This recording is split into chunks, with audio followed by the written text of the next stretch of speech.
Well, it's official. The Democrats have actually imploded, and you have all of Gavin Newsom to thank. He took to the World Economic Forum stage to bring knee pads with Trump's signature to try and suggest that people are sucking up to Trump by getting on their knees and yada yada, which isn't true at all. The other world leaders don't have to get on their knees. They're kissing his ring. In case you missed it, here's a Gavin Newsom clip. I think it does. Handing them out. And it does. I do have a few if you'd like. I don't know. And honestly, it sounds. By the way, I'm not kidding. They're the new Trump signature series knee pads. Yeah, and they are available online. I told you the last one sold out. And now we have to take a look at the controversy that he brought upon himself. I think Gavin Newsom may be cracking up with some of these things he's saying. I think he may be in over his hairdo. And being on the national stage is very different than being governor of California with no signature achievements. But to say strange things like President Trump is a Tyrannosaurus Rex. What the hell does that mean? I could say Gavin Newsom is a brontosaurus with a brain the size of a walnut. And if you brought the knee pads, maybe that was for his meeting with Alex Soros. I don't know. Mr. Secretary,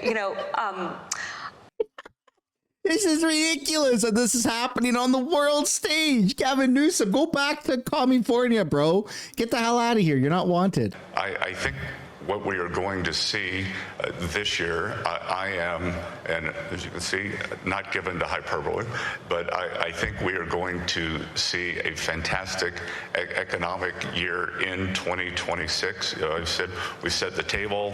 Now we're going to have the banquet.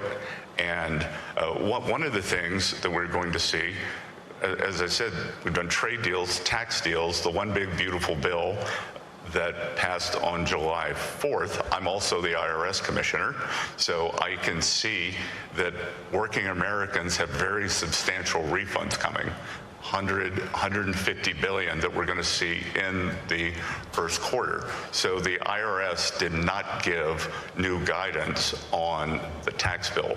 So the president's signature policies for working Americans, no tax on tips, no tax on overtime, no tax on Social Security, deductibility of auto loans for American cars, which I will point out every Democrat voted against. Every Democrat voted against.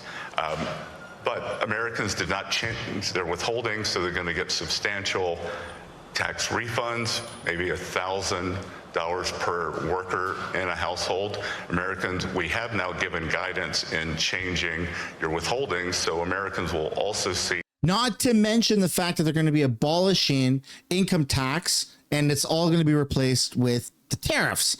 I mean, that's pretty freaking awesome, man. Reducing or removing income tax completely, plus people get dividends. Oh, my goodness. America truly going into the golden age, ladies and gentlemen. Then you got Italy's Meloni gave a speech. It is completely in her foreign language. So I just simply asked Grok to summarize her speech in English. To which Grok replied, in her speech at the Italy-Germany meeting with Chancellor Scholz, Prime Minister Meloni highlighted the complex historical backdrop. She urged Europe to take control of its destiny rather than endure it, calling for clarity, courage, and responsibility and intelligence to turn crises into opportunities. As large EU founding members, Italy and Germany hold special responsibility. Then you got Keir Starmer, who completely has a meltdown over President Trump. Prime Minister, we've heard from some of your ministers, from opposition party leaders, very angry at the comments by President Trump about Afghanistan, Al Khans, for example, who served in Afghanistan. What is your response to the interview that the President gave talking about the British contribution in Afghanistan? Let me start by paying tribute to the 457 of our armed services who lost their lives in Afghanistan. I will never forget their courage, their bravery, and the sacrifice that they made for their country. There are many also who were injured, some with life-changing injuries. And so I consider President Trump's remarks to be insulting and frankly appalling. And I'm not surprised they've caused such hurt to the loved ones of those who were killed or injured, and in fact, across the country. as well as politicians expressing a view, a lot of the relatives, some bereaved, others whose sons in particular suffered dreadful injuries. One is Diane Aderney, mother of a man called Ben Parkinson. Dreadful injuries. She has said that you need to be tougher with President Trump and demand an apology from him. Will you call for an apology from the president? Well, I've made my position clear, and what I say to Diane is if I had misspoken in that way or said those words, I would certainly apologise, and I'd apologise to her. Oh my goodness, what a cock, dude. He's trying to demand an apology from the president of the United States. Yeah, good luck with that. Good luck with that, pal. Then JD Vance on Greenland and the importance of making sure that the United States is able to control properly the Arctic. It also, and this is the most important part, man, it matters for national security. If you ask yourself, what happens if, God forbid, some foreign country launches an ICBM to the United States of America? Our entire missile defense system could be destabilized if you don't control the Arctic. That means Americans are less safe, and that, again, is why we have this implicit protection over Greenland. It's absurd that it's taken people so long to realize that obvious fact. Yeah, I mean, that's absolutely correct. But it doesn't just end or start and end with Greenland. They are also looking at Canada. U.S., more than our northern neighbor. That's even with all the oil and the natural resources coming out of Canada. Texas is still larger. Well, look, Alberta is a wealth of natural resources, but they won't let them build a pipeline to the Pacific. I think we should let them come down into the U.S., and Alberta is a natural partner for the U.S. They have great resources. The Albertans are very independent people. Rumors that they may have a referendum on whether they want to stay in Canada or not. Sounds like you may know something up there. People are saying. People are talking. People are talking. People want sovereignty. They want what the U.S. has got. Because when I look at Europe, how can they have sovereignty? They don't have immigration sovereignty. They've let their borders be overrun. They don't have economic sovereignty. They are dependent on China, and they do not have security sovereignty because they are so far behind on defense and rare earths. They need to live under the U.S. security umbrella, and we are happy to have them in the umbrella. President Trump has asked them to contribute a fair amount, the allocated amount that they are to NATO. Yep, that's exactly right. Canada keeps dropping the ball. It keeps dropping the ball for Canadians with this liberal progressive government that we had for far, far too long. Keeps dropping the ball on the international stage and not being able to provide the right amount of GDP percentage for defense allocation. Keeps disrespecting the United States, keeps taking advantage of the United States. It's not a good look. Canada keeps failing, to just put it bluntly. But Alberta has a chance to separate, and Trump officials now have officially broken their silence on it and support Alberta's right to separate. And once this referendum in Alberta happens, all it's going to take for Alberta to be recognized as a true independent state is the Trump administration and America recognizing Alberta as an independent state. And then bada bing, bada boom, bada bang. Hey, Alberta is its own entity, free from the Canadian shackles. But you're exactly right. Europe has absolutely gone down this path. Luckily, it's not there yet, but they've gone down this path of civilizational suicide. I mean, if you look at just electricity prices, this is why the president always criticizes windmills and some of these more fake forms of energy.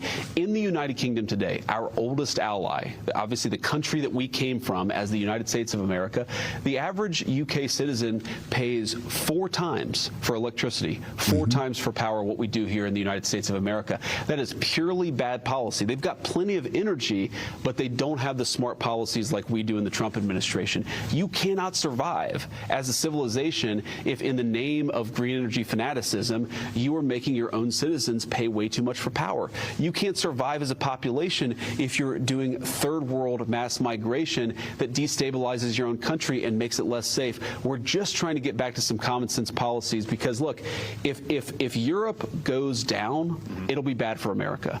So we're going to look after our own country. country. We're going to protect our own borders. We're going to encourage our European friends to do the same. Dude, Canada is going down that rabbit hole. Oh my goodness.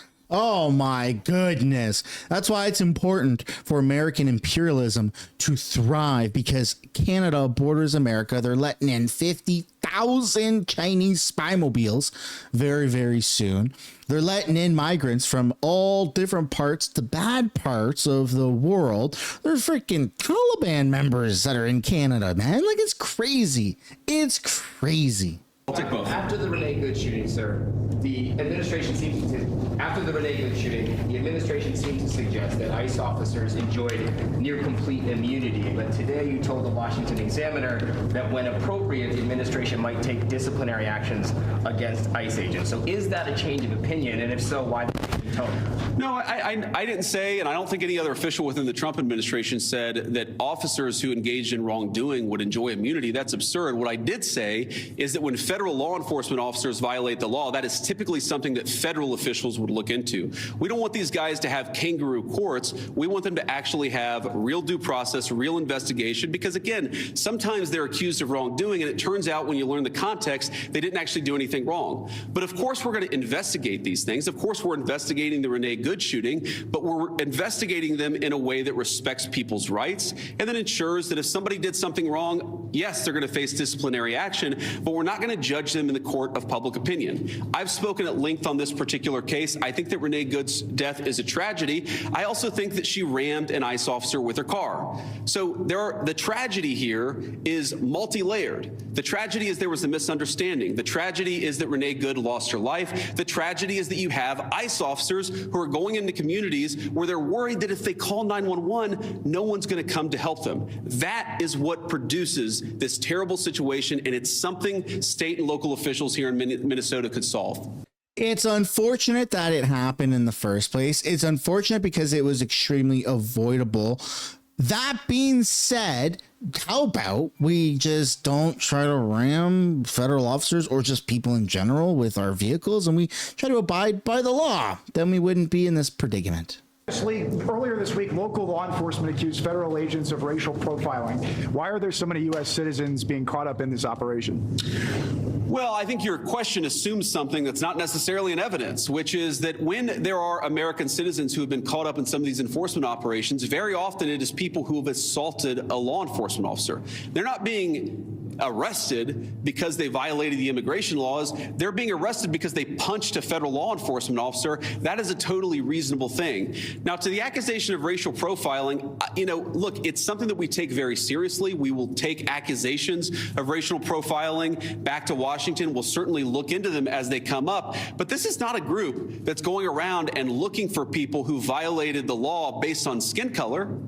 They're looking for people who violated the actual law, the law of our immigration system in this country. And so long as we had more cooperation, I think they could do these things in a much more targeted way. They would actually know where some of the bad guys are. I mean, again, you hear things that are hard to believe, but I've confirmed that they are true. Sex offenders who we're trying to get off the streets, who the local officials won't tell us their last known address. So then the local officials say, oh my God, these guys are doing widespread targeted enforcement operations, when in reality, we would love to just go to one house. The local officials won't tell us which one house to go to. It's getting crazy, man. It really is getting crazy. But I do have faith in Trump's administration and in them being able to solve these problems. Let me know down in the comments if you agree with JD Vance's stand and if you support Trump and his administration. That, ladies and gentlemen, does conclude the video. I do hope you enjoyed it. All I ask in return is free for you guys to do. Okay, it's absolutely free. Is to hit the like button, subscribe to the channel, and I'll see you all in another video. Bye for now.